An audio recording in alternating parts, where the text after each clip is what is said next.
భాగ్యనగర్ లో Mangalya shopping mall వారి ప్రారంభోత్సవాల జాతర సెప్టెంబర్ 27న సంయుక్త మీనంచే Narsingi main road HP petrol bunk పక్కన. పవన్ కళ్యాణ్ గారిని కలవటం జరిగింది.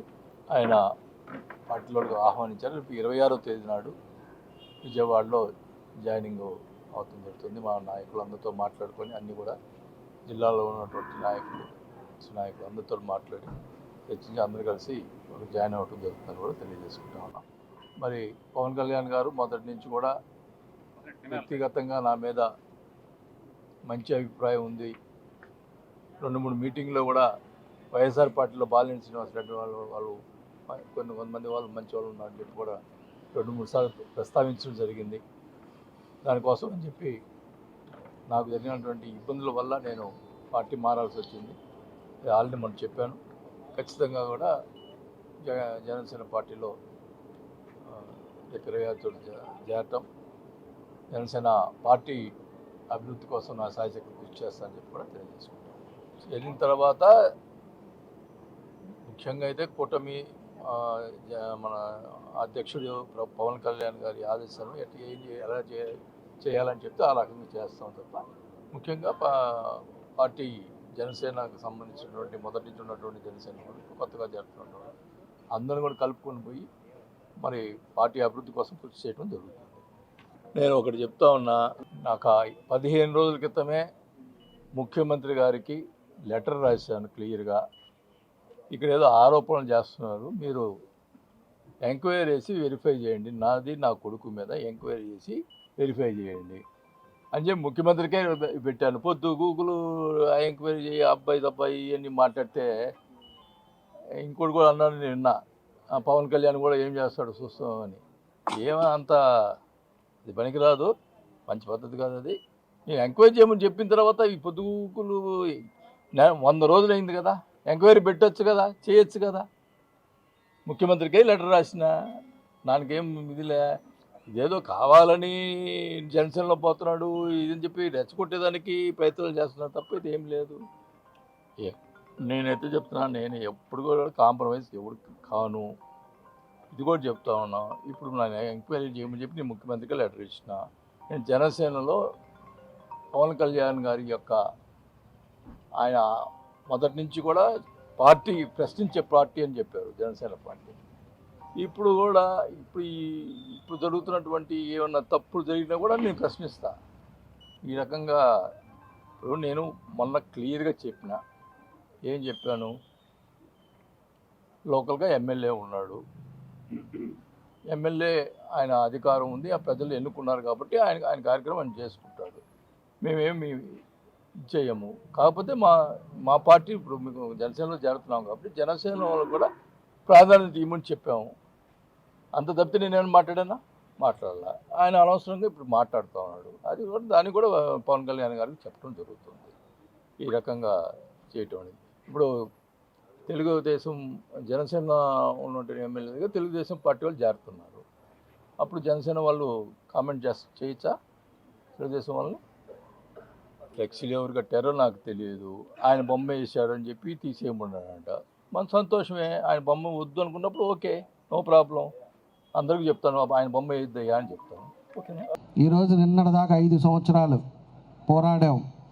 మా వాళ్ళు అయితే ఒంగోలులో జైలుకి వెళ్ళారు, అదేవిధంగా కేసులు పెట్టారు, ఆడవాళ్ళని చూడకుండా కొట్టారు, అదేవిధంగా నా మీద 23 కేసులు పెట్టారు. అందరి మీద కేసులు పెట్టి అనేక రకంగా ఇబ్బందులు పెట్టారు. చంద్రబాబు నాయుడు గారి గురించి మాట్లాడారు, పవన్ కళ్యాణ్ గురించి మాట్లాడారు, అందరి గురించి మాట్లాడి ఈరోజు 100 రోజులు అవుతుందో లేదో తెలియదు కానీ 100 రోజులకే మళ్ళా పార్టీ మారదాం, మళ్ళా మన మీద ఏం కేసులు వస్తాయి, లేకపోతే మళ్ళా మనం నింపుకునేది ఎట్లా అని ఇలాంటి రాజకీయ నాయకులు, ఇలాంటి రాజకీయ వ్యవస్థ ఈరోజు మన రాష్ట్రంలోనే రావటం చాలా దురదృష్టకరం. ఈరోజు ఉండే పరిస్థితుల్లో పార్టీ పెట్టినప్పటి నుంచి ఒక సిద్ధాంతంగా ఈ రోజుకి ఒక పార్టీ కన్ను చూడకుండా మేమైతే మా కుటుంబం ఎప్పుడు కూడా పార్టీనే కమిట్మెంట్తో ఎన్టీ రామారావు గారి కాడి నుంచి చంద్రబాబు నాయుడు గారి నుంచి లోకేష్ దగ్గర నుంచి మేమంతా ఒక కమిట్మెంట్గా ఒక పద్ధతిగా ఒక పార్టీని నమ్ముకున్నాం. ఏదైనా ఇబ్బంది వచ్చినా కూడా రాజకీయాలు వదులుకుంటాం కానీ ఈ పార్టీ నుంచి ఆ పార్టీకి పోయే పరిస్థితి మాత్రం మా కుటుంబంలో రాదని చెప్పి కూడా మేము తెలియజేస్తూ ఉన్నాం. కాబట్టి ఇలాంటి వ్యవస్థ ఈరోజు తయారైపోయింది. అంటే 4 రోజులు 5 రోజులు కూడా మనోళ్ళు ఉండే పరిస్థితులు కనపట్ల. మళ్ళా అధికారం కావాలి, మళ్ళా వాళ్ళు చేసిన పాపాలన్నీ కూడా మళ్ళా తప్పించుకోవడానికి, వాళ్ళు చేసిన ఏ అయితే అవినీతి ఉన్నాయో అవన్నీ కూడా తప్పించుకోవడానికి ఈరోజు మళ్ళా పార్టీ మారాలని చెప్పేసి ఒక పెద్ద మనిషి తిరుగుతూ ఉన్నాడు.